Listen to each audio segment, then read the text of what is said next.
ሰው ዛሬ ያጣ የሚሰማው ሰው እኛም አንሰማም፣ ሌላውም አይሰማም። እዚህ ውስጥ ብዙ ሰምና ወርቃል። እኛም አንሰማም፣ ሚስትም ባሏን አትሰማ፣ ባልም ሚስትም አይሰማ። ውሎ ገብቶ ሰው አይደማመጥም። እንደ ዝንጀሮ ስልኩን ይዞ ጉጭ ነው፣ የሚሰማ የለም። በጣም አስቸጋሪ ነው በእውነት ማለት። ብዙ እንግዲህ ትዳር ጠብ የሚመጣው በሰራተኛ። እኔ ካሁን ቀደም አስተምሬ ያውቃለሁ። ባልና ሚስት አንድ ቤት እየኖራችሁ በሰራተኛይቱ ምክንያት ጠብ ከመጣ ከሚስቶቻችሁ ጎን ቁሙ። ገብቷችኋል አይደለም? ሴቶቹ ልቡናቸው ቅን ነው፣ ግን ሰውን የሚወዳቸውን ሰው ፈተና ያቀርቡለታል ይባላል አሉ ነው እንግዲህ። ያቀርቡለታል ማለት ለምሳሌ ለሰራተኛይቱ አነስ ያለ ራት ትሰጣታለች ከሱ ፊት፣ አንቺ ጨምሪያት እንጂ ካለ ነው የሰውዬ ልቡ ከሰራተኛይቱ ጋር ነው ያለ የሚለውን ለመመዘን ነው አሉ ነው። ይሄም ቢሆን እንጂ አላውቀውም እውነት ለመናገር እና የዚያ ጊዜ ዝም ነው ማለት ያለብህ። ኋላም ትጨምራት ነገም ታብላት። አሁን ከየት አገኘኸው ሲባል ከመጽሐፍ ቅዱስ። እኔ የተጣሉ ሰዎች ገጥመውኝ ሳስታርቅ የምጠቀማት አንዲት ነገር አለች። ከጠቀመቻችሁ ልንገራችሁ። ሁለት ሰው ሊታረቁ ተቀምጠው እምቢ ካሉኝ፣ አይ አባ አልገባህም፣ ሰውየው እኮ እንዲህ ያደረገኝ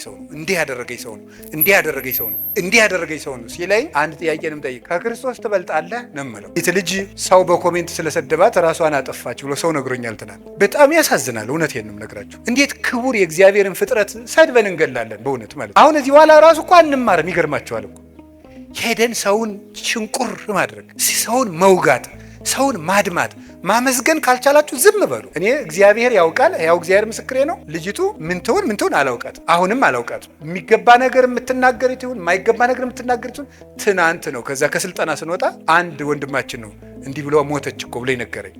ይሄ ምንድን ተምራችሁበታል? አሁን የልጅቱን ሞት አንደኛ ክፉ ቃል ቢነገረን መሞት የለብንም ወገኖች። ሰው የመሰለውን ነው የሚናገረው። ሰው የውጭ ኃጢአትን ያያል፣ እግዚአብሔር የልብ ጽድቅን ያያል፣ ይመለከታል። እና በህይወታችሁ ዘመን ከዚህ ልጅ ህይወት ተነስቼ የምነግራችሁ ስለ ሰው አስተያየት ብላችሁ አትኑሩ፣ ስለ እግዚአብሔር ብላችሁ ኑሩ። ምክር ከሆነ ተቀበሉት።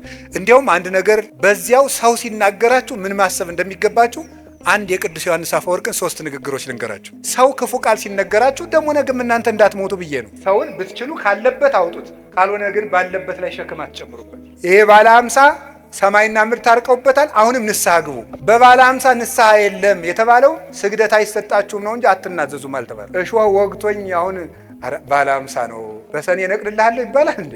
እሾህ አይደለም እንዴ? ኃጢአት ምንድን ነው? እሾህ ነው። ነፍሴን እየወጋት አይደለም እንዴ? እና እሱን በሰኔ እነቅልልሃለሁ ሊባል ነው እየወጋኝ። አሁኑኑ ሄዳችሁ ታረቁ፣ ከእግዚአብሔር ጋር እንታረቅ። በማንም ላይ አንፍረድ። በማንም ላይ የመፍረድ ኃጢአትን እናቁም። ተያይዟችኋል እናንተም እናቶቼ እንዲሁ ቁጭ ብላችሁ በሚዲያ መነኩሴ ስትሳደቡ፣ ቄስ ስትሳደቡ፣ ጳጳስ ስትሳደቡ። እኔ ለምሳሌ አሁን አርብ ጠዋት እንጀራ ስበላ ታዩኝ ይሆናል። እሷም ቪዲዮ ታነሱና ተመልከት፣ አባ ገብረ ኪዳንን ተመልከት፣ አርብ ቀን ምን እንደሚያደርግ ተመልከት፣ ጉዳችንን እንስማው። እንዲያው ብትምሩን ምን አለ አንዳንድ ቀን። ኧረ በስመ አብ ወወልድ ወመንፈስ ቅዱስ። እናንተ 100 ኃጢአት ሰርቼ ብላችሁ ስትናዘዙ ውጣንት ሌባ ብለናችኋል። ለራስ ሲቆርሱ አሉ አያሳንሱ እኮ ነው። አንደኛ ብትምሩን ምን አለ፣ ተያይዘን ከምንጠፋፋ ተያይዘን ብንጸድቅ አይሻልም? እውነቴን ነው። አባ ገሌ ንስሐ ይግቡ ብላችሁ በግል ብትነግሩን ሸጋ ነው። አንድ እሱ ነው። ሁለተኛ ደግሞ ሰውየው አርብ ቀን ለምን ማለዳ እንደበላ አታውቅም። በሽታ ኑሮበት ቢሆንስ? በጣም እኔ የምነግራችሁ አሳፋሪ የሚያሰኝ ይሄ ነው። ራሳችንን ከእግዚአብሔር ጋር እናስታርቅ። እንመወቃቀሱን እንተወው። ሲኖዶሱ ነው፣ ቄሶቹ ናቸው፣ መነኮሳት ናቸው፣ ጥሩ አባታትን ነው። ዝም ብለን እንታረቅ። ግድ የላችሁ። አዎ እኛም እያጠፋን ነው። ጥሩ አባት አልሆናቸውም፣ ግን አብረን እናዲያ እግዚአብሔር ጋር እንታረቅ።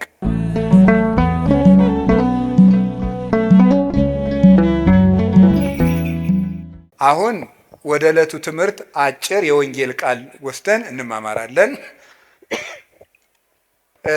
የእግዚአብሔር ልጆች በሚል ርዕስ ነው ለአጭር ደቂቃ የምንማማረው። እስኪ በሉ ድገሙ። እንድገም። እሺ፣ የማቴዎስ ወንጌል ምዕራፍ 5 ቁጥር 9 ላይ የምናገኘው ቃል ነው። ብፁዓን ገባርያነ ሰላም እስመ እሙንቱ ውሉደ እግዚአብሔር ይሰመዩ የሚለው ነው። የእግዚአብሔር ልጆች እርቅን የሚያደርጉ ሰዎች ንዑዳን ክቡራን ናቸው፣ እነርሱ የእግዚአብሔር ልጆች ናቸውና ይባላሉና ብሎ ጌታ ራሱ በምድር ተገልጦ ሲያስተምር የተናገረው ነው። አሁን እኔ ዛሬ የምነግራችሁ እዚህ የተሰበሰብነው የእግዚአብሔር ልጆች ስለሆንን ነው። የምናስቀድሰው የእግዚአብሔር ልጅ ለመሆን ነው። ንስሐ የምንገባው የእግዚአብሔር ልጅ ከመሆን እንዳንነጠል ነው። የምንጾመው የእግዚአብሔር ልጆች ለመሆን ነው። የምንመጸውተው የእግዚአብሔር ልጆች ለመሆን ነው።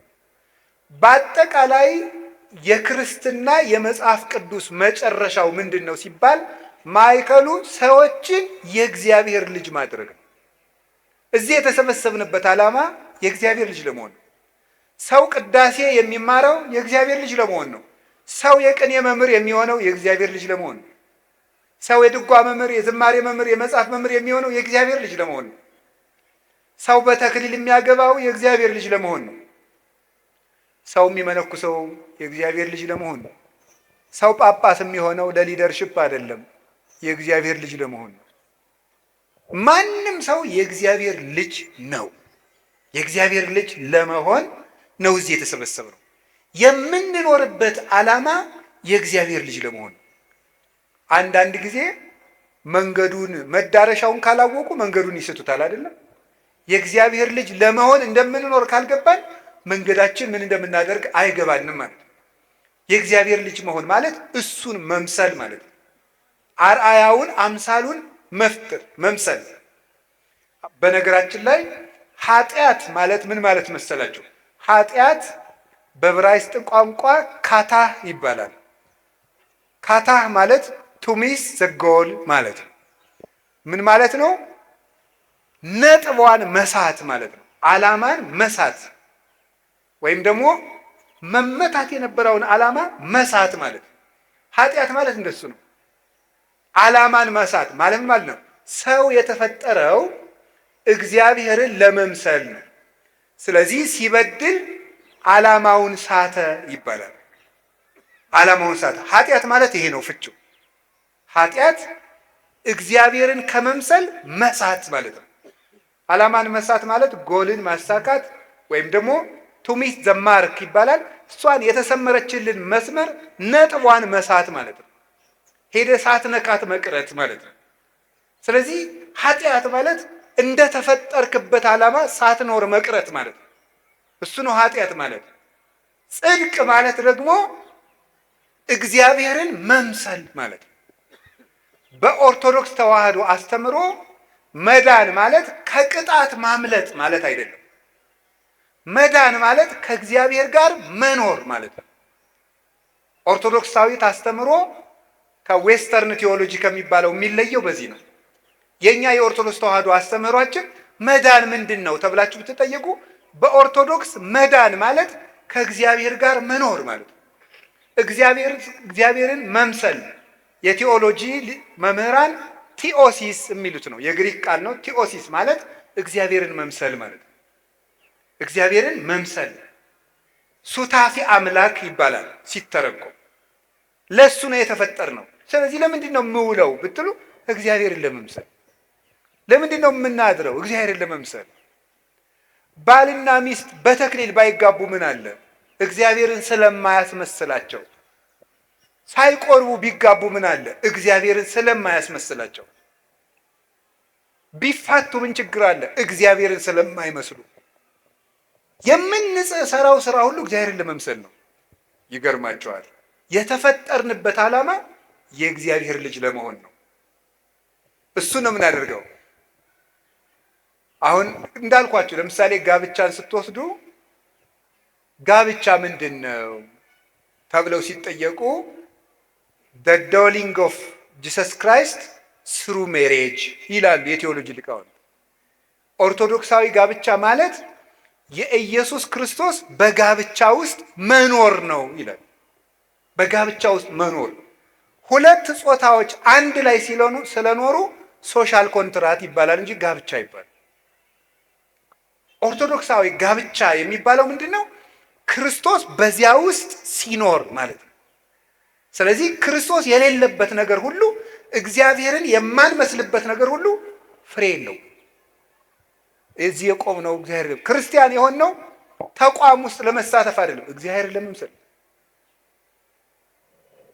እግዚአብሔርን ለመምሰል እኛ ሰይጣንን ሩጠን ለማምለጥ አይደለም ክርስቲያን የሆነው፣ እግዚአብሔርን ለመምሰል።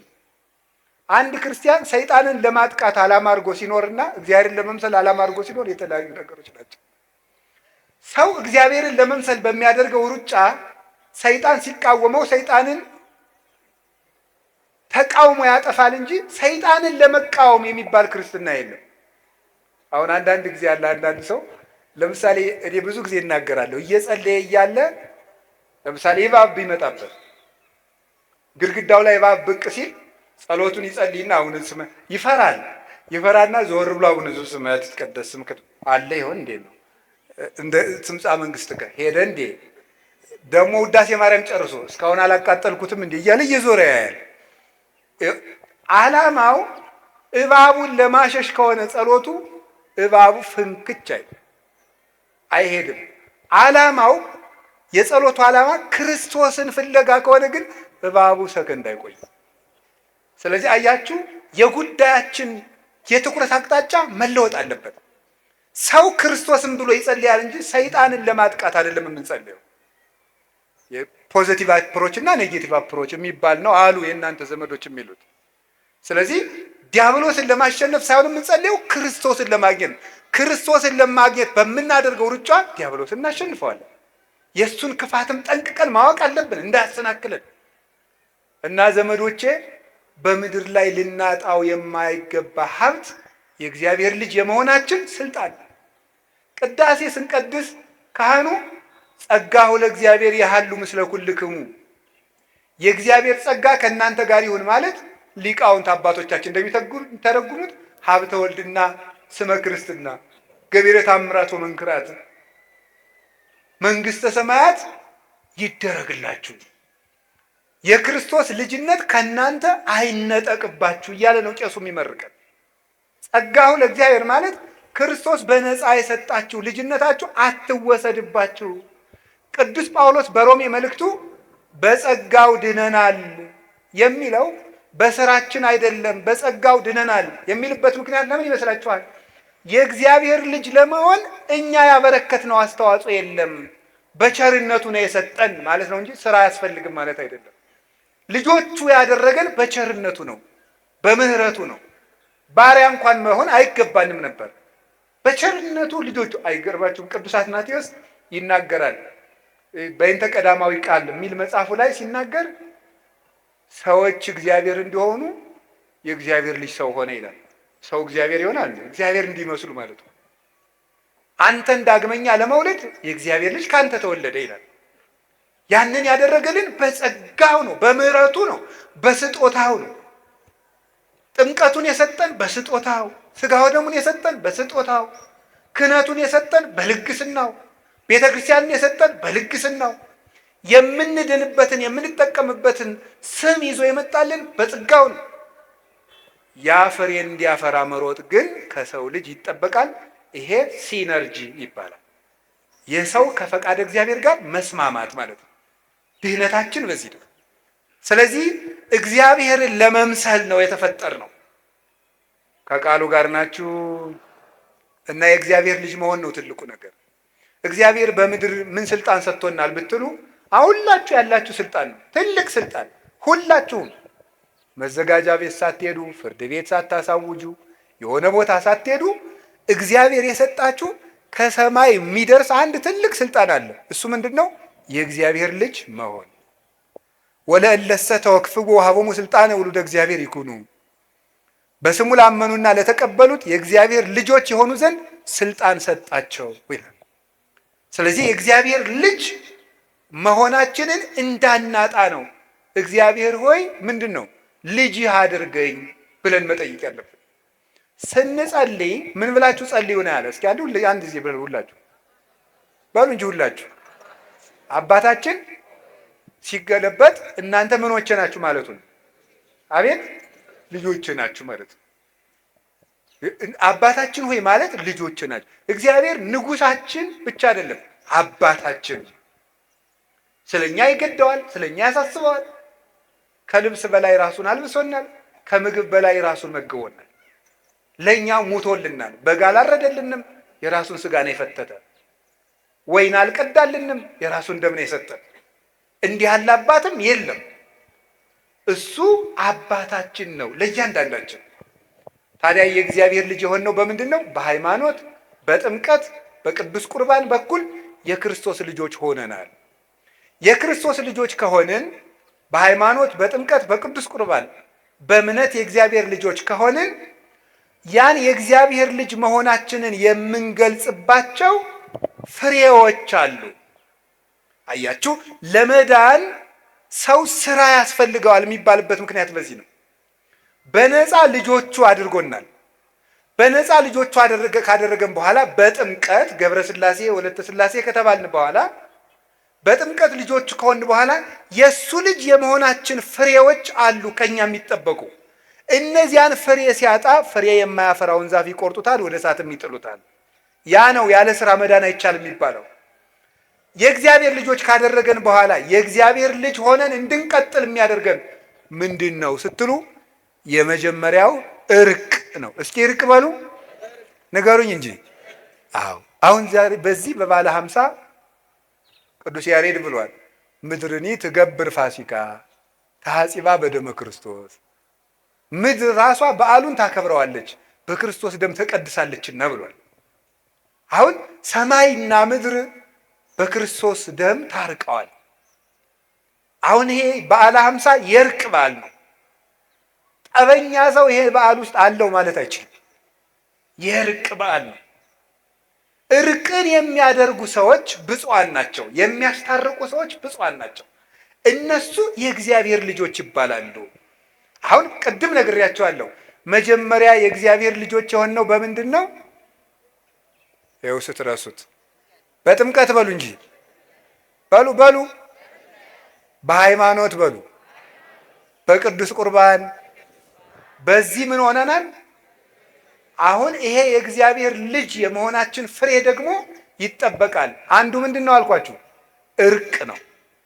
መታረቅ ሰውን የእግዚአብሔር ልጅ የሚያስብለው ነው።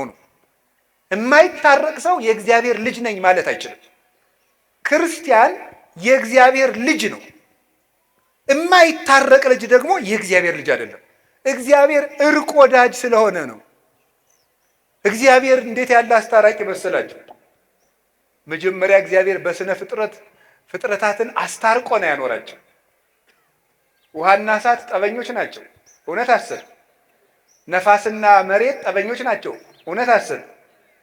አሁን እኛ ከምን ተፈጥረናል? ከነፋስ ከመሬት እና ከውሃ ከእሳት። እነዚህ ጠበኞች አንድ ላይ ተስማምተው ምን ይባላሉ? ሰው። አንድ ላይ እየኖሩ ነው። እግዚአብሔር የእርቅ አምላክ ስለሆነ እሳትና ውሃን አንድ ላይ አድርጎ ሰው አድርጎታል። መሬት ነፋስን ይጋርደዋል፣ ነፋስ መሬትን ይጠርገዋል። አስማምቶ ግን እግዚአብሔር ሰው አድርጎታል። እግዚአብሔር አስማምቶ ፍጥረትን ፈጠረ። እግዚአብሔር እንዲያው እርቅ እንደሚወድ ከማይባቸው ታሪኮች ውስጥ አንድ ሁለት ይገርሙኛል። የመጀመሪያው አዳም የተሳሳተ ጊዜ ያደረገው ነው። አዳም ዕፀ በለስን በልቶ፣ መቼም የሰባኪ ስብከት መለማመጃ አዳምና ሔዋንን መውቀስ ነው ይባላል። እኔ ግን እንዲች ብዬ አልወቅስም። እነሱን ሞኝ ናችሁ መሰለኝ። ሔዋን እኮ አሁን ገነት ነው ያለችው። የጸደቀች ሰው መወቅስ እኔ ጅል ነኝ? እሷ ጸድቃለች። የኔ ገና ዕዳዬን አላወቅኩም። አዳም ጸድቋል። ደሞስ በማን ላይ ቁመሽ እግዚአብሔርን ታምያለሽ ይባላል። ደግሞስ ማን በወልድ? ይሄ ክርስቶስ እኮ ሰውን ያዳነ ሔዋን ልጅ ብትወልድ እኮ ነው። ሔዋን እኮ ውላልናለች፣ እናታችን ናት። በእውነት አዳም አባታችን ነው። ንስሐ ገብቶ ነው ክርስቶስ የተወለደልን። አሁን አዳም በተሳሳተ ጊዜ እርቃናቸውን ሆነው አዳምና ሔዋን ሄደው በለስ ውስጥ ተሸሸጉ። እንዲያውም መጽሐፍ ቅዱስ ምንድን ነው የሚለው? ሄደው ከእግዚአብሔር ፊት ተሸሸጉ ይላል። ምክንያቱም ሄደው የተሸሸጉበት ቦታ ራሱ የማን ፊት ነው? የእግዚአብሔር ፊት ነው። አዳም እግዚአብሔር አዳምና ሔዋን ያሉበትን እያወቀ እንዲሁ ይገርማል እኮ አመጣጡ። በሰርክ ጊዜ ይሄን የገነቱን ቅጠሉን ምኑን ኮሽ እያደረገ አዳም በየት ነው ያለ እያለ መጣ። አይገርማችሁም? አዳም አላየው መስሎ ነው ቢለውስ? አንተ ቀጣፊ፣ መጀመሪያ እንዲህ ከመሽሎክሎክ አትብላ ያልኩህን እንጨት ለምን በላ? አሁንም ና እያየኸው ነው፣ እዚያ ዛፉ ስር ነው ያለ አይለውም ነበር? ቸር እና ሰው ወዳጅ የሆነ መድኃኔዓለም በብሉይ ኪዳን የነበረው አካላዊ ቃል እግዚአብሔር አዳም ወዴት ነህ? ይኸውላችሁ በግ ያጠፋ ልጁን እንደሚፈልግ አባት እኮ ነው። አባት በግ ጠብቅ ልጅ ብሎ ልጁን ያሰማራዋል። አው ከተማ እንኳን በግ ጥበቃ የለም፣ እኛ ጠብቀናል በገጠር እና ግን ስሙ እንግዲህ እናስተምራችኋለን። እናንተ ኮምፒውተር ታስተምሩናላችሁ፣ እኛ ደግሞ በግ ጥበቃ እና በግ ስንጠብቅ እንዲች አርጋ አውሬ እንዳታስበላ ተብለን እንላካለን። አንዲቱን ግልገል አውሬ ከበላብን ምን እናደርጋለን? ሄደን እንደበቃለን። ከጠፋን አሁን እኔ በግ አጥፍቼ አባቴ መጥቶ ይሄ ክፉ ልጅ ይሄ መናጢ ላግኘውማ ሲል ብሰማው ምን አደርጋለሁ? ዞር ብዬ ወደ አንዱ መጥፋት። እንዲያው ልጄ በተገኘ እንጂ በጊት ውስጥ ቅልጥ ትበልካለሳ እዚህ ነኝ ያለው አባባ ብዬ ያለውበትን እናገራለሁ ማለት ነው። ርኅራኄውን አይቼስ አልተቆጣኝም ማለት ነው። አዳም እንዲጽናና ይህስ እግዚአብሔር ሊምረኝ ነው እንዲል የሚያውቅ እግዚአብሔር የማያውቅ መስሎ አዳም ወዴት ነህ አለው። እዚህ ነኝ ያለው። ምን ሆነህ ነው አለው። የሆነውን አያውቅም እግዚአብሔር። ንገሩኝ እንጂ ያያችሁ ጭንቀቱን መስማት ፈልጎ ነው ሊያናግረው ቢሻ ይላሉ ሊቃውንቱ። እንደዚህ አሁን አንዳንድ ሰው ይሉላችሁ ችግር መጥቶ ሲነግራችሁ፣ ለምሳሌ ብር ያላችሁ ሰዎች ከሆናችሁ ድሃ መጥቶ ወግ ሲያወጋችሁ ወግን አሳጥረውና ብር ነው የፈለግ አይባል። ችግሩን አስጨርሶ ማዳመጥ ይገባል። ብር ከሚወረውር ሰው የሰማ ሰው ይበልጣል። ጭንቀቱን የሰማ አይዞህ፣ እኔም እንዳንተ በዚህ ዘመን ችግረኛ ነበርኩኝ፣ አይዞህ ያልፋል፣ እኔም ደግሞ እንዲተጋግዛለሁ ሲሆን ሲያለቅስ አብሮ ማልቀስ ይገባል። በቀር ግን ምንድነው ዝም በል አንተ ጉዳይ ገብቶኛል፣ አጠር አድርገው ብዙ ጉዳይ አለብኝ መስማት የምትችሉበት እድል ከሌላችሁ ለሌላ ቀን ቅጠሩት። ሰው ዛሬ ያጣ የሚሰማው ሰው ነው። እኛም አንሰማም፣ ሌላውም አይሰማም፣ ሌላውም አይሰማም። እዚህ ውስጥ ብዙ ሰም እናወርቃለን። በቃ ሌላውም አይሰማም፣ ሌላውም አይሰማም። በቃ እና እኛም አንሰማም። ሚስትም ባሏን አትሰማም፣ ባልም ሚስትም አይሰማም። ውሎ ገብቶ ሰው አይደማመጥም። እንደ ዝንጀሮ ስልኩን ይዞ ጉጭ ነው፣ የሚሰማ የለም። በጣም አስቸጋሪ ነው በእውነት ማለት ነው። የሚሰማ ሰው ከጠፋ ዓለም የሚጠፋ ጆሮ ሲጠፋ ነው። ሁሉ አፍ ከሆነ ችግር እኮ ነው። ይገርማችኋል እኮ አንድ የአሜሪካ ሳይኮሎጂስት አሜሪካ ውስጥ ሁሉ ተናጋሪ ሆኗልና ጆሮ እየጠፋ ነው፣ ጥቂት ቆይታ አሜሪካ ሳትጠፋ አትቀርም ብሏል። መጽሐፉ ላይ ነው እንደዚህ ያለው። ሁሉ ሊቅ ነው፣ በሚዲያ ሁሉም እየለፈለፈ ስለሆነ ሳይንቲስቶች ቦታ እያጡ ነው ብሎ ጽፏል። እሱ እንኳን ማለት ነው። አፍ በስቶ ጆሮ ካነሰ ተፈጥሯችን ተገላበጠ በሉት።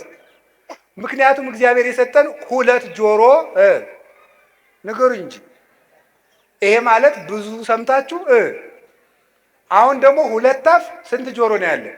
ዜሮ ጆሮ የለም፣ አፍ ብቻ ነው። በቃ ወጥቶ መለፍለፍ እኔማ እንዲሁ ይገርመኛል። በስመ አብ ወወልድ ወመንፈስ ቅዱስ አሐዱ አምላክ። ኧረ እንደ በርበሬ ይከነክናል ይሄ መለፍለፍ። እንዴ ነውር እኮ ነው። እውነቴን ነው። እንደው አንድ ባይታዊ ቤተውና ሲለማመድ መጀመሪያ ከሚሰጠው ልምምድ አንዱ በቀን 20 ደቂቃ ዝም በል የሚል ነው።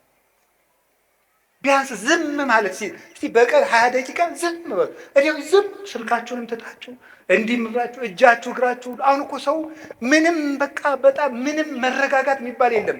ይሄን ራሱ አሁን ትንሽ ወሬ ልታናግሩት ራሱን ሲያክ እጁን እንደዚህ ሲያረግ እንደዚህ ያስጨንቃል፣ እንዲሁ ያሳዝናል።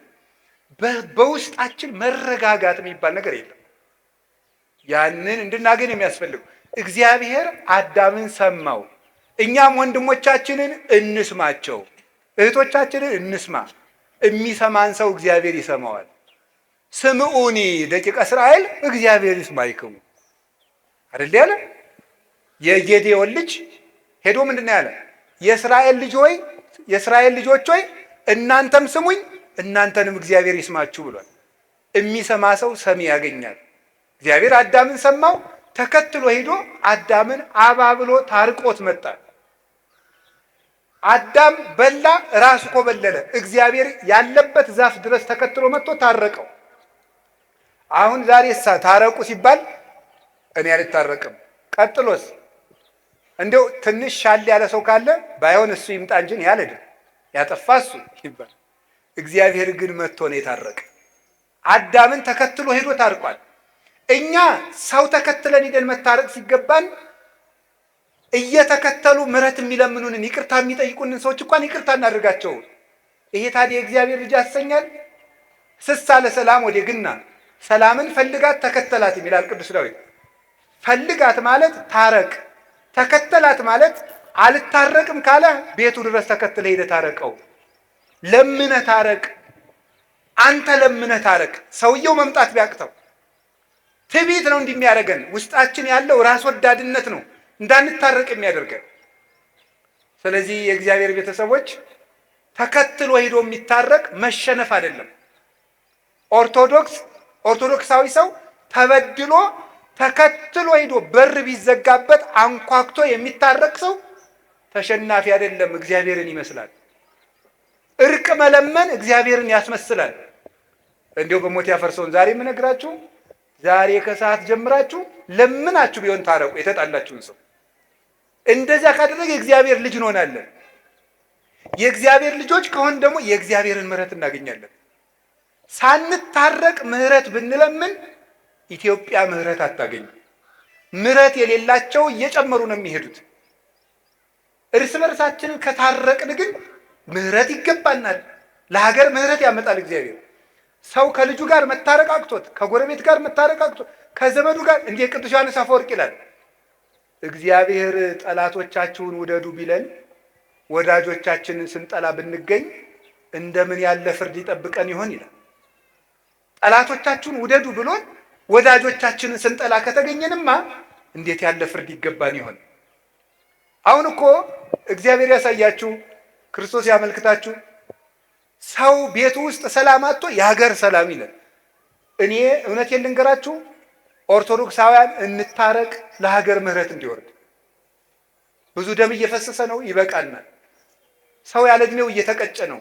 እናት ያለ ጧሪ እየቀረች ነው። ብዙ አይኖች ደም እያለቀሱ ነው። እንታረቅና እግዚአብሔር ይማረን። የጨካኝን ልብ እግዚአብሔር ይመልስ። እኛ እንታረቅ፣ ይቅር ባዮች እንሁን። በሞት ያፈርሰውን ይቺ ቤተክርስቲያን የይቅርታ ምልክት ናት። ለምሳሌ ይሄን ቆብ ታዩታላችሁ። እኔ የለበስኩት ቆብ አባ ጴሜን የሚባል አባት ምን ይላል? ቆብሰ ትምህርተ የዋሃት ይእቲ፣ ቆብ የይቅርታ ምልክት ነው ይላል።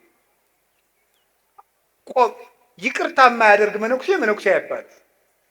ቆብ የይቅርታ ምልክት ነው። ምክንያቱም ይሄ በዕለተ ዓርብ ክርስቶስ የደፋው የሾህ አክሊል ነው። ክርስቶስ የሾህ አክሊል ደፍቶ ይቅር ሲል ነው የዋለ፣ ሲጣላ ነው የዋለ። ይቅር ሲል ነው የዋለ። ክርስትና ይቅርታ ነው። መስቀል የያዝነው ለምንድን ነው? ልንዋጋበት ይመስላችኋል? ይቅር ልንልበት ነው። አንገታችን ላይ ማተብ ያሰርነው ይቅር ልንልበት ነው። ያለ ይቅርታ በፍጹም የእግዚአብሔርን ፊት ማየት አይቻልም። ቅዱስ ዳዊት ርትዕሰ ትሬዮ ገጾ ወርትዕሰ ትሬዮ ገጾ፣ ቅን ሕሊና የእግዚአብሔርን ፊት ታያለች አለ። እንደሱ ያለ ፊት ማለት ነው። ጠላቱ እያሳደደው ይቅር የሚል ዳዊት። የአምላክ ልብ የተባለ እኮ እንደ አምላኩ ይቅር ባይ ስለሆነ ነው። እና እግዚአብሔር አዳምን ተከትሎ ታረቀው። ኋላ ደግሞ በጣም በሚያስደንቅ ሁኔታ እግዚአብሔር ቀድሞ ካደረገለት በላይ ለአዳም ትልቅ ነገር አደረገለት። መጀመሪያ እግዚአብሔር ትቢያውን አንስቶ የአምላኩን መልክ እንዲይዝ አድርጎ ፈጠረው።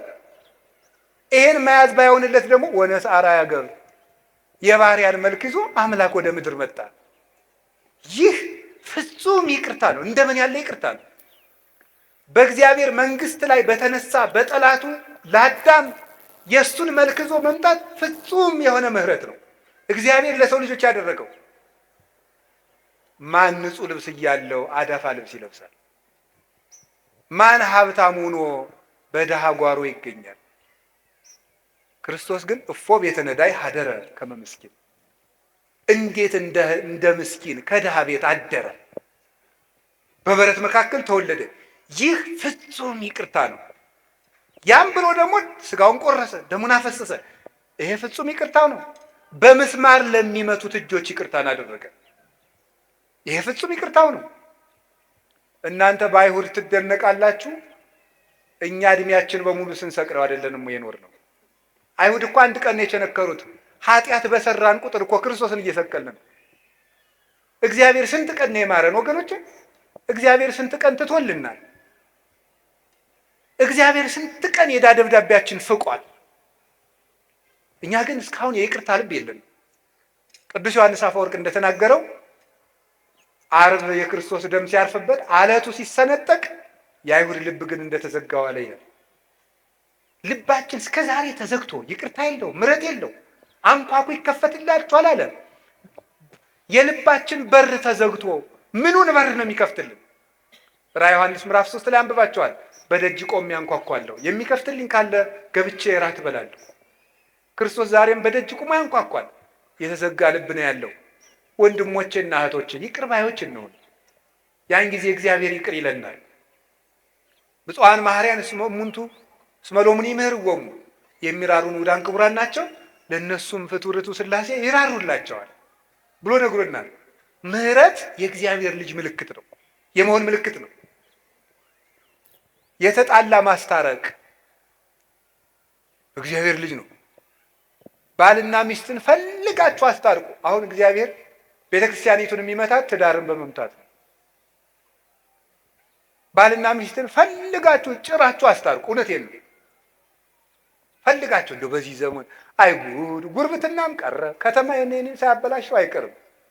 ያው ማለት እቺ እንትን ስላለች ማለት ነው።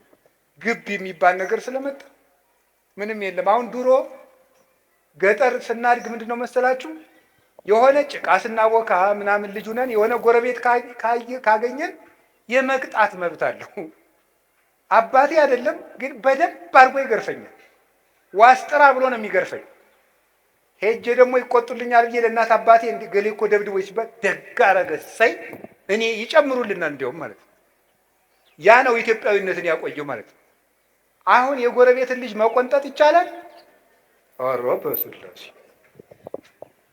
ጭራሽ አሁንማ ጭራሽ ልጅንም መቆንጠጥ አይቻልም ነው እንጂ አቢዩዝመንት መጨቆን ነው ልጆች። አሁን እኮ ልጅ እያሳደግን ሳይሆን በሬ እያደለብን ነው። ማዳበሪያውም ይመስለኛል በ13 ዓመታቸው እንዲህ የሚሉ ልጆች ነው የሚመጡት፣ ግን ነፍስ ይኖራቸዋል። በጣም ከባድ ነው። እና ባልና ሚስትን አስታርቆ የባልና ሚስት ጠብ ከሀገር ጠብ ይበልጣል። ለምን? ሁከት ከበዛበት ትዳር የመጣ ልጅ ነው ሀገር የሚያውቀው። ስለዚህ ባልና ሚስት አስታርቆ እግዚአብሔር ይገርማቸዋል። ባልና ሚስት ሊያስታርቀ ሰማይ ወርዶ እንደነበር ታውቃላችሁ። እኔማ እንዲያው ግርም ነው የሚያደርገኝ። አብርሃምና ሳራን ሊያስታርቅ እግዚአብሔር ወርዶ ነበር። እንዲያው ሽማግሌ ቢልክላቸውስ? ወርዶ እግዚአብሔር ከሰማይ አብርሃምና ሳራ ተጣልተው እናታችን ሳራ መካን ሆና በኋላ አንድ ቀን ከገረዲቱ ውለድ ብላው ከአጋር ወልዶ እንደገና ደግሞ አጋር ደግሞ በሳራ መኩራት ጀምራ ከዚያ በኋላ ደግሞ ሳራን እግዚአብሔር ጎብኝቷት ይስሐቅን ወልዳ ደግሞ ሳራ ደግሞ እንደገና ደግሞ ትንሽ ትዕቢት ነገር ጎብኝቷት ምን አደረገች? የኔ የእመቤቲቱ ልጅ ከባሪያ ልጅ ጋር አይጫወትም ብላ ጠብ። እንግዲህ ብዙ እንግዲህ ትዳር ጠብ የሚመጣው በሰራተኛ ነው። እኔ ካሁን ቀደም አስተምሬ ያውቃለሁ። ባልና ሚስት አንድ ቤት እየኖራችሁ በሰራተኛይቱ ምክንያት ጠብ ከመጣ ከሚስቶቻችሁ ጎን ቁሙ። ገብቷችኋል አይደለ? አዎ፣ ከባድ ነው። ሴቶቹ ልቡናቸው ቅን ነው፣ ግን ሰውን የሚወዳቸውን ሰው ፈተና ያቀርቡለታል ይባላል አሉ ነው እንግዲህ። ያቀርቡለታል ማለት ለምሳሌ ለሰራተኛይቱ አነስ ያለ ራት ትሰጣታለች ከሱ ፊት፣ አንቺ ጨምሪያት እንጂ ካለ ነው የሰውዬ ልቡ ከሰራተኛይቱ ጋር ነው ያለ የሚለውን ለመመዘን ነው አሉ ነው ይሄም ቢሆን እንጂ አላውቀውም እውነት ለመናገር እና የዚያ ጊዜ ዝም ነው ማለት ያለብህ አንተ። ኋላም ትጨምራት ነገም ታብላት። አሁን ከየት አገኘኸው ሲባል ከመጽሐፍ ቅዱስ። እግዚአብሔር ሳራና አብርሃም ሳራና አጋር ሲጣሉ እግዚአብሔር ምንድን ነው ያለው? ሳራን ስማት አለ።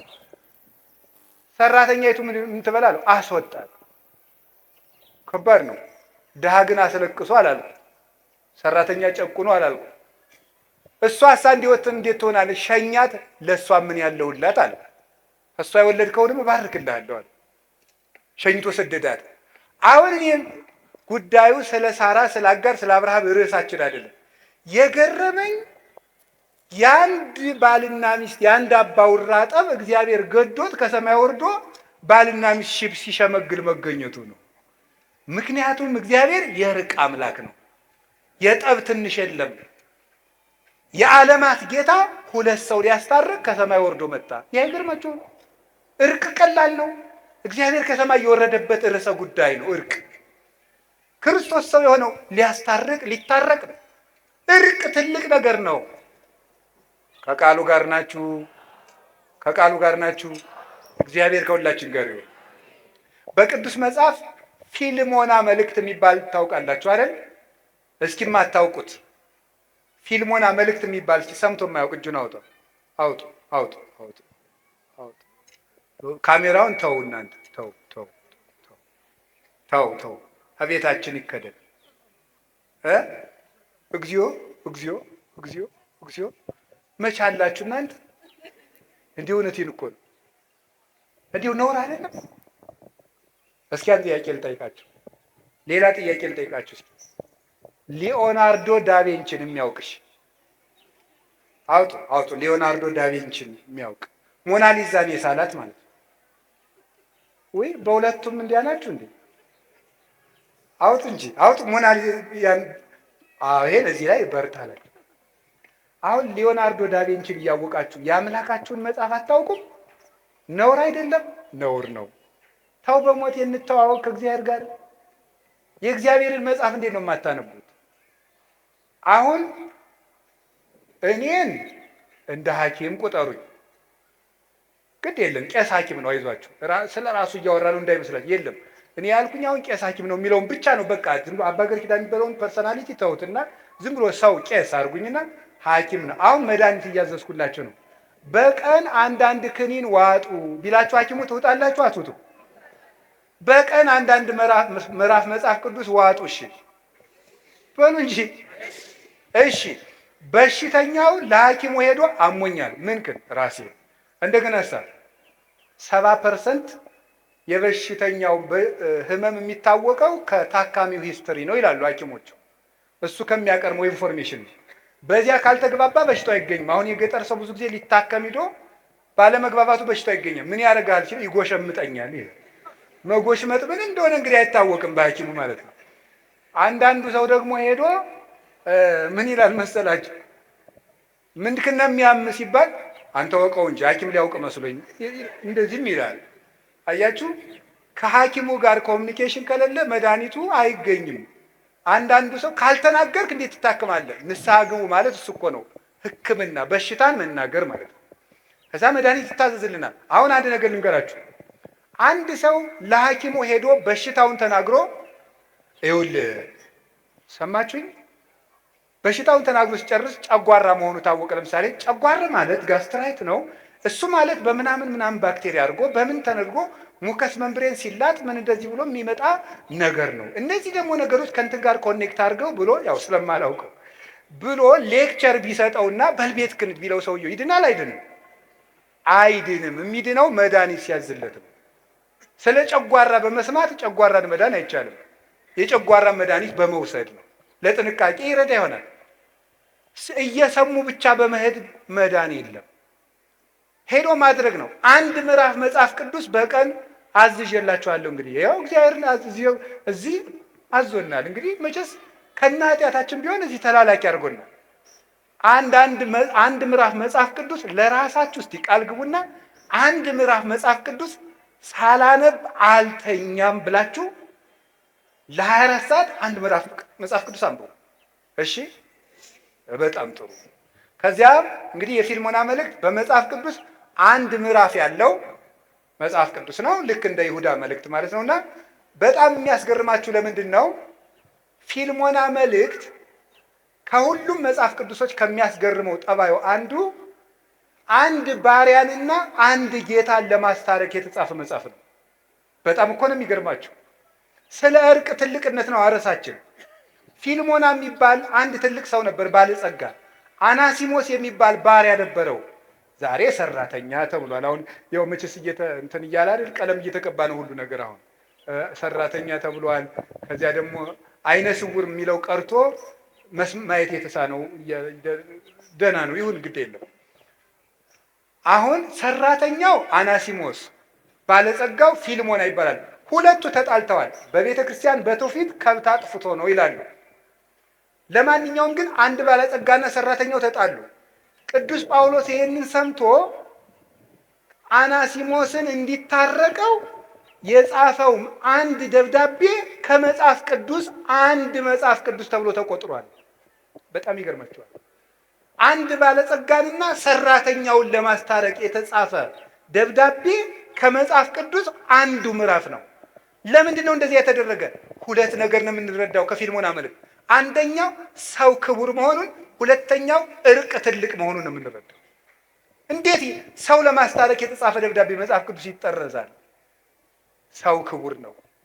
ሎሌም ቢሆን ክቡር ነው። ሰው ሎሌም ቢሆን ሰራተኛም ቢሆን ክቡር ነው። ታረቅ፣ ከሰራተኛ ጋር ካልታረቅ ከእግዚአብሔር ጋር አትታረቅም ብሎ ጻፈልን። ሰራተኛ የበደለህ ያጠፋብህ ሀብት ካለ እኔ እከፍልሃለሁ በእኔ ቁጠረው ብሎ ነው ቅዱስ ጳውሎስ ያስታረቅ። ዋሱ ነው ማስታረቅ።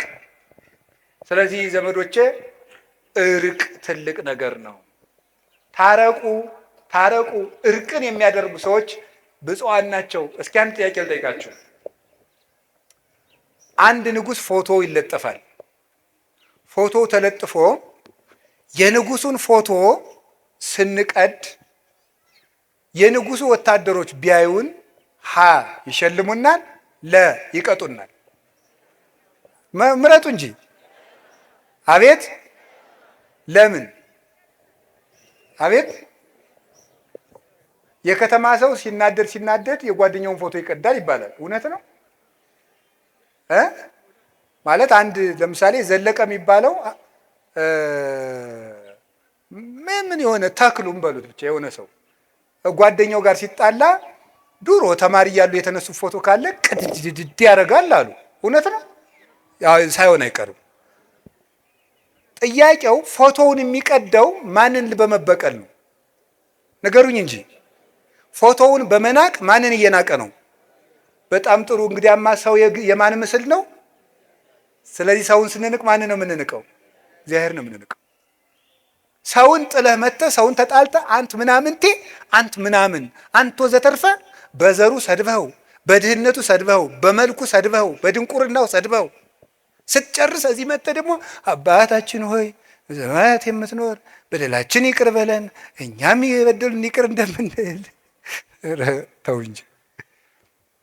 አንድ ካህን ሁለት ሰዎችን ለማስታረቅ ተቀምጠው ቢሉ አልታረቅላቸው አሉ። በሉ ለጸሎት እንነሳ አሉ። ለጸሎት ተነሱ። በሉ አባታችን ሆይ እንበል። አባታችን ሆይ ሳይታረቁ ነው እኮ። በሰማያት የምትኖር ስምህ ይቀደስ፣ መንግስትህ ትምጣ፣ ፈቃድ በሰማይ እንደሆነች እንዲሁም በምድር ትሁን። የዕለት እንጀራችንን ስጠን ዛሬ፣ በደላችንን ይቅር በለን እኛም በሕግ አምላክ እዚህ ላይ አቁሙ አሉ ይባላል። ገብቷችኋል? ለምን እኛም የበደሉንን ምን የሚላለው ይቅር እንል ዘንድ የሚላለው። እግዚአብሔር ላይ ለምን ድራማ ትሰራለህ? ታረቅ። አቡነ ዘበሰማያትን አለማለት ኃጢአት ነው። ሳይታረቁ አቡነ ዘበሰማያት ማለት ደግሞ በእግዚአብሔር ላይ መዘበት ነው። እግዚአብሔር ደግሞ አይዘበትበትም አይደል ያለ ቅዱስ ጳውሎስ። ስለዚህ ሁላችንም እንታረቅ፣ ከዛሬ ጀምሮ እንታረቅ። እኔ የተጣሉ ሰዎች ገጥመውኝ ሳስታርቅ የምጠቀማት አንዲት ነገር አለች። ከጠቀመቻችሁ ልንገራችሁ። ሁለት ሰው ሊታረቁ ተቀምጠው እምቢ ካሉኝ አይ አባ አልገባህም፣ ሰውየው እኮ እንዲህ ያደረገኝ ሰው ነው፣ እንዲህ ያደረገኝ ሰው ነው፣ እንዲህ ያደረገኝ ሰው ነው፣ እንዲህ ያደረገኝ ሰው ነው ሲለኝ አንድ ጥያቄንም ጠይቅ። ከክርስቶስ ትበልጣለህ ነው የምለው። አልበልጥም። እንግዲያስ እግዚአብሔር እንዲያደርጉ ተደርጎ ምን ብሏል? ታርቋል። ብዙ ባልና ሚስት በዚህች ንግግር ታርቀውልኛል። ከክርስቶስ ትበልጫለሽ፣ ከክርስቶስ ትበልጣለህ እላለሁ። አልበልጥም ካልክ ታረቅ፣ አልታረቅም ካልክ እንዲሁ ከሆነም ደግሞ እሱ ይምጣ፣ ከሆነም ደግሞ እሷ ትምጣ አይባልም። ሄደ ታረቅ። ዛሬ ስለ እርቅ ነው የምነግራችሁ። የጻድቁ ቤት የእርቅ ቤት ስለሆነ አባታችን አቡነ ተክለ ሃይማኖት ዓርብ ቀን አይደለ አንድ ሰውዬ መጥቶ የጣዖት አምላኪ ልጅ መጣ። ከዚያ በኋላ ውሃውን ባርከው ወተት አድርገው ጠጣ አሉት። አይ መርዝ ልትሰጡኝ ስለምትችሉ ቅመሱልኝ አለ። ደቀ መዝሙራቸውን ቅመስለት አሉት። እንዲህ አባታችን በጾሙ አለ። ልጄ ከጾምማ ፍቅር አይበልጥም አሉ አቡነ ተክለ ሃይማኖት።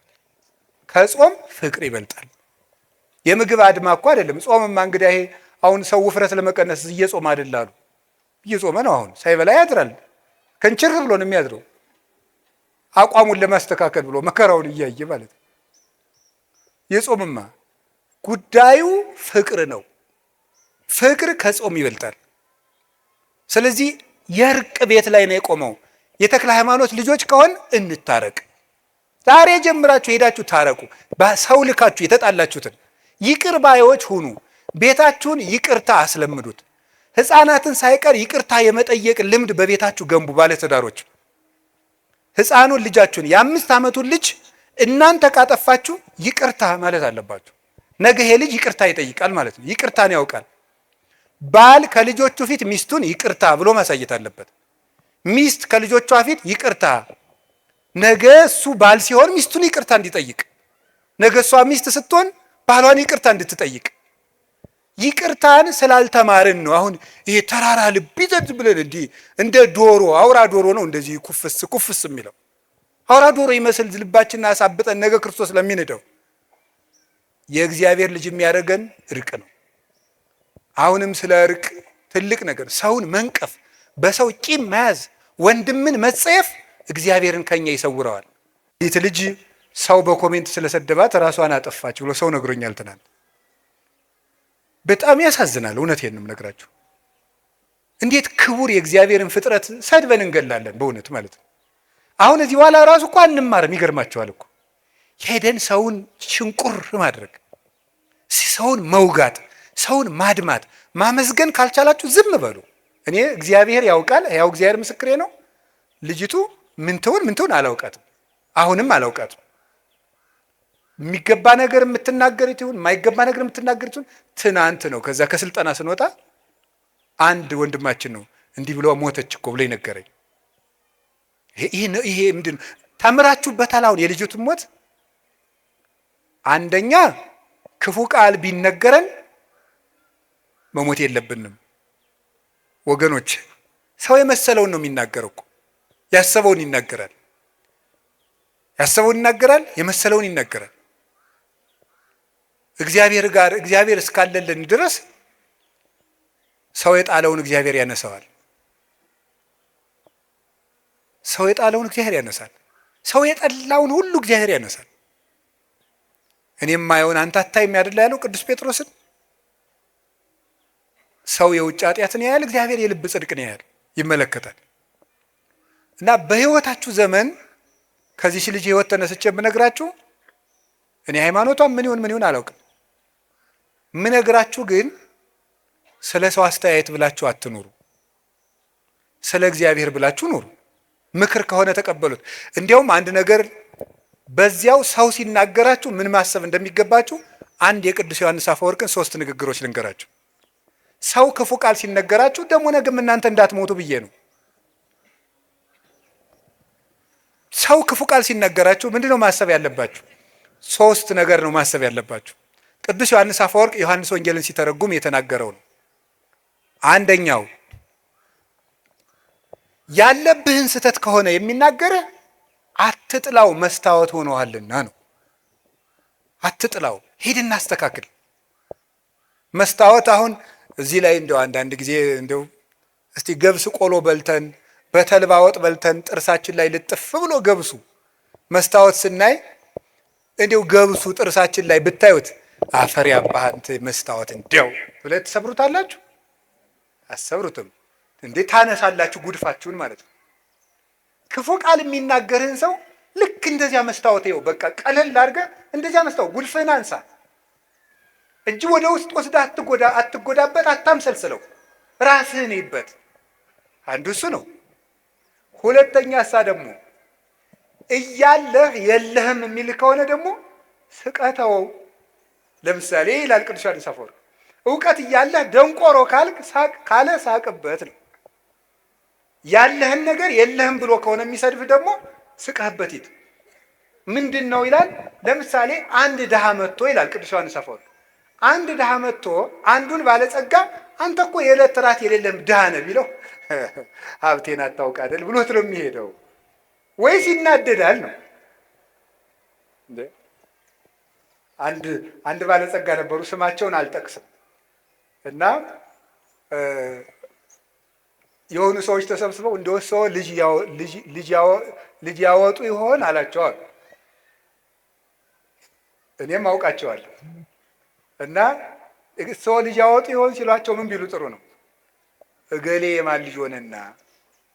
የትኛውን ነው እንደዛ የሚሉት? አንዱን ሀብታም ልጃቸውን አለ የተባለውን ማለት ነው። ሰው ልጅ ያወጡ ይሆን ብሏቸዋል። እገሌ የማን ልጅ ሆነና። ስለዚህ አልከፋቸውም ማለት ነው አለኝ ብለው ስለሚያስቡ። ስለዚህ አንድ ሰው ያላችሁ ነገር አንተ ደንቆሮ፣ አንተ ደደብ ምን ያናድዳችኋል ታዲያ? ያለህን እውቀት ራስህ ታውቀው የለን? ኧረ እባክህ ከፈለክና ወረቀቴና ላሳይህ ማስተርስ የት እንደተመረኩ ምን አለፋ፣ በተግባር ይገለጣል። ሶስተኛ በተፈጥሮ እየሰደበ ከሆነ ጸልይለት።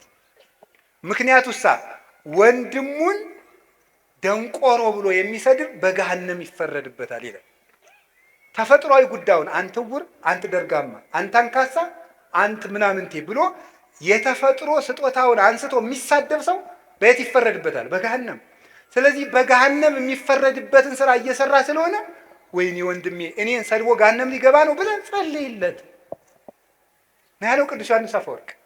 የመጨረሻ ግን ክርስቶስ እንደተሰደበ አስብ።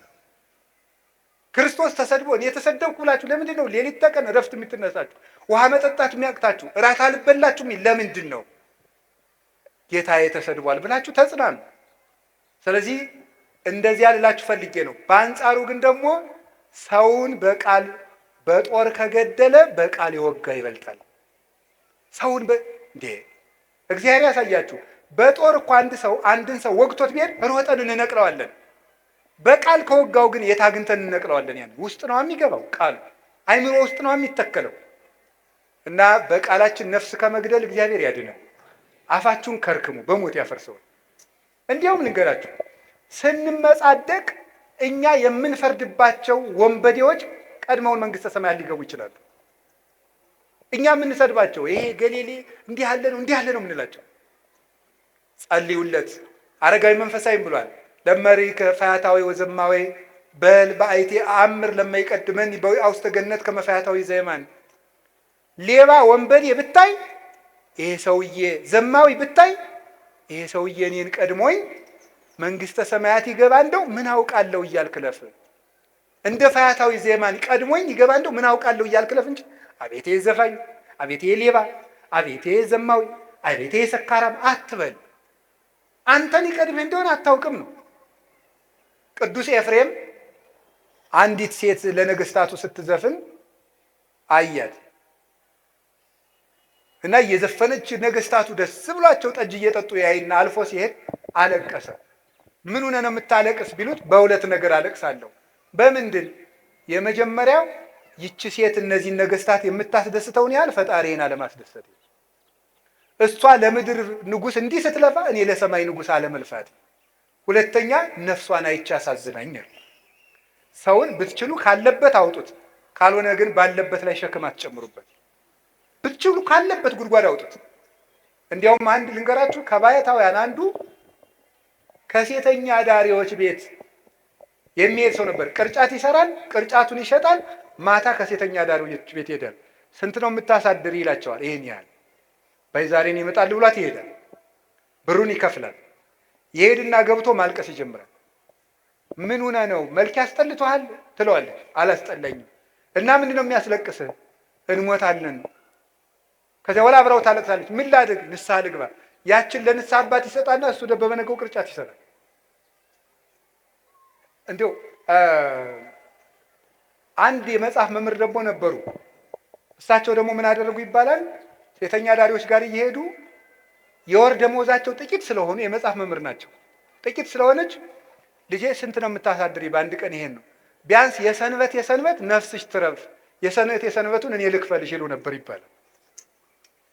ጉድጓድ ውስጥ ያለን ሰው ወዶ የገባበት ስላልሆነ ከሆነልን ሄደን እናውጣው፣ ካልሆነ እንጸልይለት። እየወጋን ግን ሰው መግደል የለብንም። ዲያብሎስ የሚገድለው አይበቃም እንዴ? እና ክርስቶስ ተስፋችሁ ነው። ምንም ተስፋ ብትቆርጡ ደግሞ ራሳችሁን አታጥፉ። እንግዲህ ያችን የሞተችውን እህታችን ባናውቃትም እግዚአብሔር በቸርነት ዓይኑ ይመልከታት። የቅዱሳን አምላክ ይማራል። እንደዚህ ካልን ልላችሁ የፈለግኩት ነገር እርቅ ትልቅ ነገር ነው። ጠብ ደግሞ ክፉ ነው። በቃል ሰውን አትውጉ። ብፁዓን ገባርያነ ሰላም፣ ሰውን የሚያስታርቁ ሰዎች ንዑዳን ክቡራን ናቸው። አንድም ብለው አባቶቻችን ራሳቸውን በንስሐ የሚያስታርቁ ንዑዳን ክቡራን ናቸው። የሚያስታርቁ ማለት ራሳቸውን በንስሐ ከእግዚአብሔር ጋር የሚያስታርቁ። ይሄ ባለ 50 ሰማይና ምድር ታርቀውበታል። አሁንም ንስሐ ግቡ። በባለ 50 ንስሐ የለም የተባለው ስግደት አይሰጣችሁም ነው እንጂ አትናዘዙም አልተባለም። እሾህ ወግቶኝ አሁን ባለ 50 ነው በሰኔ እነቅልልሃለሁ ይባላል እንዴ? እንዴ እሾህ አይደለም እንዴ? ኃጢአት ምንድን ነው? እሾህ ነው። ነፍሴን እየወጋት አይደለም እንዴ? እና እሱን በሰኔ እነቅልልሃለሁ ሊባል ነው እየወጋኝ? አሁኑኑ ሄዳችሁ ታረቁ፣ ከእግዚአብሔር ጋር እንታረቅ። ኢትዮጵያ ምን ያስፈልጋታል ብትሉኝ፣ ከእግዚአብሔር ጋር መታረቅ። ኢትዮጵያ የሚያዋጣት እጇን ወደ እግዚአብሔር መዘርጋት። ከእግዚአብሔር ጋር ከታረቅን እግዚአብሔር ለግፈኞች ልብ ይሰጣል። እግዚአብሔር ክፉ ልብን ይመልሳል። ደም አፍሳሾችን እጃቸውን ይሰበስባል። አይምሯቸውን ያስተካክለዋል። ክፉ ምክራቸውን ወደ በጎ ይለውጣል። እኛ ከእግዚአብሔር ጋር ግን አንታረቅ። ካልታረቅን ታዲያ ምን እናገኛለን? አንታረቅና እንለምነው ምን ይገኛል? ምንም። ስለዚህ የእግዚአብሔር ቤተሰቦች ሕዝብ ሲከፋ እንደ ጨንገር ክፉ ሰዎችን ይጠቀማል እግዚአብሔር ይባላል። አሁን ከእግዚአብሔር ጋር እንደመታረቅ ራሳችንን ወደ እግዚአብሔር እንመልስ። በማንም ላይ አንፍረድ። በማንም ላይ የመፍረድ ኃጢአትን እናቁም። ተያይዟችኋል እናንተም እናቶቼ፣ እንዲሁ ቁጭ ብላችሁ በሚዲያ መነኩሴ ስትሳደቡ፣ ቄስ ስትሳደቡ፣ ጳጳስ ስትሳደቡ። እኔ ለምሳሌ አሁን ዓርብ ጠዋት እንጀራ ስበላ ታዩኝ ይሆናል። እሷም ቪዲዮ ታነሱና ተመልከት፣ አባ ገብረ ኪዳንን ተመልከት፣ ዓርብ ቀን ምን እንደሚያደርግ ተመልከት፣ ጉዳችንን እንስማው። እንዲያው አንደኛ እንዲያው ብትምሩን ምን አለ አንዳንድ ቀን። ኧረ በስመ አብ ወወልድ ወመንፈስ ቅዱስ። እናንተ 100 ኃጢአት ሰርቼ ብላችሁ ስትናዘዙ ውጣ አንተ ሌባ ብለናችኋል? ለራስ ሲቆርሱ አሉ አያሳንሱ እኮ ነው። አንደኛ ብትምሩን ምን አለ። ተያይዘን ከምንጠፋፋ ተያይዘን ብንጸድቅ አይሻልም? እውነቴን ነው። አባ ገሌ ንስሐ ይግቡ ብላችሁ በግል ብትነግሩን ሸጋ ነው። አንድ እሱ ነው። ሁለተኛ ደግሞ ሰውየው ዓርብ ቀን ለምን ማለዳ እንደበላ አታውቅም። በሽታ ኑሮበት ቢሆንስ? ሶስተኛሳ ሰውየው በልቶ ሄዶ ንስሐ ገብቶ ከእግዚአብሔር ጋር ታርቆ ሁሉ አንተ እንደ ውሻ ወር ሙሉ ከእሱ ኃጢአት ጋር ነህ። ሰውየው ግን ታርቆ ጨርሶ ሊሆን ይችላል ከእግዚአብሔር ጋር። በጣም እኔ የምነግራቸው አሳፋሪ የሚያሰኘን ይሄ ነው። ራሳችንን ከእግዚአብሔር ጋር እናስታርቅ። እንመወቃቀሱን እንተወው። ሲኖዶሱ ነው፣ ቄሶቹ ናቸው፣ መነኮሳት ናቸው፣ ጥሩ አባታትን ነው። ዝም ብለን እንታረቅ። ግድ የላችሁም። አዎ እኛም እያጠፋን ነው። ጥሩ አባት አልሆናችሁም። ግን አብረን እናዲያ እግዚአብሔር ጋር እንታረቅ። ለእኛም ጸልዩልን፣ ለምኑልን። ጥሩ ሰው ካልሆንለች እንዴ እኔ እንዲያው እውነት ለመናገር እንዴ አፄ ቴዎድሮስ ያስቀድሱ አሉት የተባለ አንድ ነገር አለና ሲያስቀድሱ ዲያቆኑ ጳውሎስን ትቶ ምን አነበባሉ? ኢዮብን። ቅዳሴ ላይ ኢዮብ አይነበብ እንግዲህ እግዚአብሔር ያሳያችሁ ማለት ነው። እና መርጦ ተዘጋጅቶባታል። ያው አፄ ቴዎድሮስ ቄስ ሲጨቁኑ አልነበረም? እና ምን አደረገ? አነግስ ብእሴ መደልዎ የሚለውን ያነባል። ጨካኝ ንጉሥ አነግሳለሁ ብሏል እግዚአብሔር የሚለውን ነው የሚያነበው ማለት ነው። እሳቸው እያስቀደሱ ነው ማለት ነው። ጨካኝ ንጉሥ አነግሳለሁ ብሏል እግዚአብሔር ይላል እና ዝም ብለውታል። አልሰሙኝም መስሎት መልሶ አነግስ ብእሴ መደልዎ ይላል። ዝም። ሶስተኛም አነግስ ብእሴ መደልዎ አይ በይንተ ከህዝብ የሚለውን ጨምረው ስለ ህዝቡ ክፋት የሚለውን ጨምረው ማለት ነው። ስለ ህዝቡ ክፋት የሚለውን ጨምረው እስኪ በሉ ሁላችሁ ስለ ህዝቡ ክፋት የሚለውን ጨምረው ነው። ስለዚህ የእግዚአብሔር ቤተሰቦች እንደው እንደ ጦር ጉሮሮ እንደ ፈረስ ጆሮ ተካክለን በድለናል። ማንም ሰው እኔም ጨምሮ ያው እግዚአብሔር ያውቃል። እንደው ለትትና ማለት ሁላችንም በድለናል። እግዚአብሔርን ይቅር በለን እንበል። ይልቁን እንታረቅ።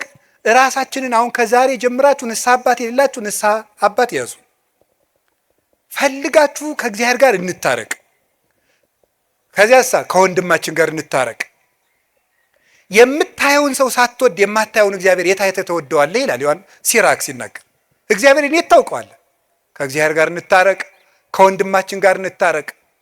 ደግሞ ምን ይላሉ አባቶቻችን መልሰው ሲተረጉሙት? ሰውን ከእግዚአብሔር ጋር እንዳይጣላ የሚያስታርቁ ብፁዓን ናቸው ይላሉ። ከእግዚአብሔር ጋር እንዳይጣላ የሚያስታርቁ ማለት ገንዘብ አጥቶ ሌባ ከሆነ በዚች ነግድና አትስረቅ ብለው ከእግዚአብሔር ጋር ያስታርቁታል። አያችሁ፣ በንስሐ ብቻ እኮ አይደለም። አጥቶ ሌባ የሆነውን እንካ በዚች ስራ ከዚህ በኋላ ሌባ አትሁን ስትለው ከእግዚአብሔር ጋር ታስታርቀዋለህ። ልክ እንደ ንስሐ አባት ወንከው እኮ ማለት ነው። ንስሐ አባትነትን አትተኩም። ከእግዚአብሔር ጋር የሚያስታርቅ ቄስም ብዙ ነው። ሰውን ከእግዚአብሔር ጋር የሚያስታርቅ ቄስ ብዙ ነው። ፈራጅ አትሁኑ፣ ቄስ አትጥሩ። እኔም አምላክን ቄስ አትጥሩ፣ ጥሩ አይደለም። እንዲሁ ቄስ አትጥሩ። አያሳዝኗችሁም? እንደ እውነቴን ነው። 50 ዓመት 40 ዓመት መከራቸውን ጥረው ግረው ውሻ እየጮህባቸው ተምረው ሰዓታት ቁመው አድረው ማህሌት ቁመው አድረው መጥተው ከእናንተ እንደው አንድ ቀን እንጀራ በሉ ብላችሁ ታማላችሁ። ይኸው ቄሱ ሲጎርስ ይኸው እንትን ሲል በቲክቶክ እያወጣችሁ በፊት ምን ጉድ ናችሁ? እንደው የእውነቴን ነው ማምላክን የሰው ገመና እያወጣችሁ የእናንተን ገመና የሚያወጣ ይጥልባችኋል። እንዴት የሚበላን ሰው ቀርጾ ሰው እንዲህ በፍጹም ነውር ነው። ከኦርቶዶክስ አይጠበቅም። ሲለፋ ያደረ ቄስ ቢበላስ ነውር አይደለም እንዴ? ነውር እኮ ነው። ሰው በሆድ ይፈረድበታል። ደሞስ የምትመጻደቁ ለምንድን ነው? እግዚአብሔር ለጅብ የሚሰጠውን እንጀራ ለቄስ መስጠት አቅቶት መሰላችሁ? ትጸድቁ እንደሆነ ብሎ ነው እንጂ አህያን አብልቶ የሚያሰድር አምላክ፣ እባብን የሚመግብ አምላክ፣ ስቦ ውዱ ዘሳረረ ኩሉ ዓለም ባህቲ ቃል ብለው የሚጮሁለትን ወፎቹን እንዴት ይተዋቸዋል? ይሄ አለማወቅ ባይሆን የቄሱ አንዳንድ ችግር አለ፣ ከዚህ ያሉት አይደሉም እንጂ አይ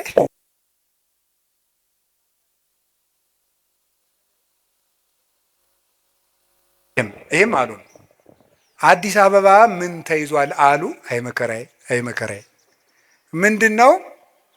ግብረ ሰላም እናብላችሁ ሲባል የምግቡን አይነት ማጣራት ተገቢ አይደለም፣ ተገቢ አይደለም።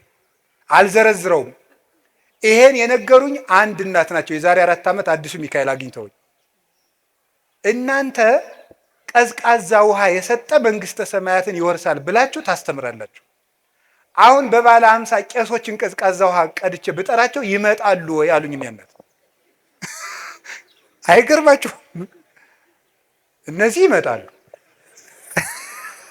ያው እንዴት ነው? ስለዚህ አሁን እኔ የምነግራችሁ እና መርጦ ንስሐ ልጅ መያዝ፣ ድሃውን ንስሐ አባት አልሆንም ማለት፣ ሀብታሞችን ቶሎ ቶሎ እያገኙ የድሃውን ስልክ አለማንሳት። እንዲያው ድንገት ከተፈጠረ ሜቢ ነው፣ ድንገት ከተፈጠረ ነው። እስካሁን አያረጉትም። ድንገት ከተፈጠረ ይችን እናስተካክል። እኛም ይችን እናስተካክል፣ እናንተም አትፍረዱ። አብልታችሁ መፍረድ ኧረ በጣም ከባድ እኮ ነው። አብርታ እያበላችሁ ቪዲዮ ማንሳት ሞኝ ናቸው። እንዲህ አሁን እኔ አሁን መጥቼ ከእናንተ ቤት ስበላ ጉርስ ጉርስ ሳረግ ቪዲዮ ልትቀርጹኝ ነው? መነኩሴን እንዲያው ሲጸልይ ያነሱታል እንጂ ሲበላ የእኛ አባት ሲበላ ልትሉ ነው? የእኛ አባት ሲጸልይ ይበሉ እንጂ ነውር እኮ ነው። ዘወር ነው ማለት ዘወር። እንዲሁም ልንገራችሁ፣ ሰማችሁኝ? ሰው ሲበላ አቅርባችሁ ዘወር በሉ። አይን አይቱት ይብላ፣ ሀራበው ይብላ። እኔ እውነቴን እኮ ነው። እግዚአብሔር አብርሃምን ለማብላት ከሰማይ እንደወረደ አላያችሁም? አብርሃም እንዲበላ ብሎ እግዚአብሔር እየበላ እንደዚህ እያጣበቀ እየጎረሰ እየመሰለ አብርሃም እግዚአብሔር ከበላማ እያለ እንዲበላ አብርሃም እንዲበላ። እኔ ካስተማሩኝ መምህሮቼ አንዱ ያየዋቸው ስማቸውን ስለማይፈልጉ ውዳሴ ከንቱ እንዳይሆንባቸው አልጠቅስም። አንድ ቦታ ሂደን ይጨመር እንጀራ አሉ። የእንታ ምነካቸው ብለን እኛ ደግሞ ይጨመር አረ በቃን ስንል አይን ያልበቃኝም ጨምሩ ብሎ ተጨመረ። ከተጨመረ በኋላ ለካ ሌላው ሆድ እንደቀረው አይተው ነው እንዲበላ ብለው። እሳቸው ግን አልበሉ። ሰውን እንደዚህ አድርጎ ነው እንጂ ማሳደግ። ኦርቶዶክሳውያን እኮ ልክ አለን። ኦርቶዶክሳውያን ወርቆች ነን። ብናለቅስ ያምርብናል። ልቅሷችን ውብ ነው። ሰርጋችን ውብ ነው። ክርስትናችን የሰማይ ነው። ይሄንም እንደ ፈሪሳውያን መመጻደቁን እንትወው። ስለዚህ የእግዚአብሔር ቤተሰቦች ከካህናት ጋር አትጣሉ፣ ራሳችሁን ከእግዚአብሔር ጋር አስታርቁ። እንታረቅ። ቄስን ከእግዚአብሔር ጋር ሰውን ከእግዚአብሔር ጋር የሚያስታርቅ ቄስማ ብዙ ነው እንጂ ማምለክ 3 ክንድ ከስንዝር ቁመት ያለው ሰውዬ ጸልዮ ለምኖ ከፈጣሪው ጋር የሚያስታርቅ ከኢየሱስ ክርስቶስ ጋር የሚያገናኝ የክርስቶስን ስጋ በእጆቹ የሚፈትት ቡሩክ እኮ ነው። አሁን ይህንን ቄስ ብፁዕ ነው ብለው ተርጉሞታል። የንስሐ አባት ብፁዕ ነው። ሰውን ካስታረቀ ነው። ታዲያ ንስሐ ልጆቹን ከእግዚአብሔር ጋር ካስታረቀ አንድም ብለው ኃይለ ቃልን ከኃይለ ቃል የሚያስታርቁ መምህራን ብፁዓን ናቸው ይላል ቅዱስ ቄርሎስ ሲተረጉም። የተጣላ መጽሐፍ ቅዱስን የሚያስታርቁ ተጣልቶ የሚታያቸውን የመጽሐፍ ቅዱስ ኃይለ ቃል የሚያስታርቁ ብፁዓን ናቸው ይላል። ስለዚህ የእግዚአብሔር ቤተሰቦች የእግዚአብሔር ልጆች የሚባሉት ይሄን እርቅ የሚያደርጉ ናቸው። ብዙ ስለ እግዚአብሔር ልጅነት ላስተምር የፈለግኩት ብዙ ነበር፣ ይበቃኛል። በባለ 50 እስከ 6 ሰዓት ላጾማችሁ አልፈልግም። ስለዚህ መድኃኔዓለም የሚታረቅ ልብ ይስጠን፣ ታርቀን ደግሞ እሱ ይታረቀን፣ ይቅር ይበለን፣ በቃ ይበለን። መድኃኔዓለም ስለ ቅዱስ ተክለ ሃይማኖት ብሎ በኢትዮጵያ የሚፈሰውን የደም ጎርፍ ያቁምልን፣ ሰላም ያሳየን፣ የሰላም ብርሃን ይላክልን። በተዘጋ ቤት ላሉ ደቀ መዛሙርቱ የትንሣኤውን ብርሃንና ሰላም የሰጠ ጌታ ለሀገራችንም የፍቅር፣ የሰላም፣ የአንድነት ብርሃን ይላክልን። ስብሐት ለእግዚአብሔር። ይቆየን።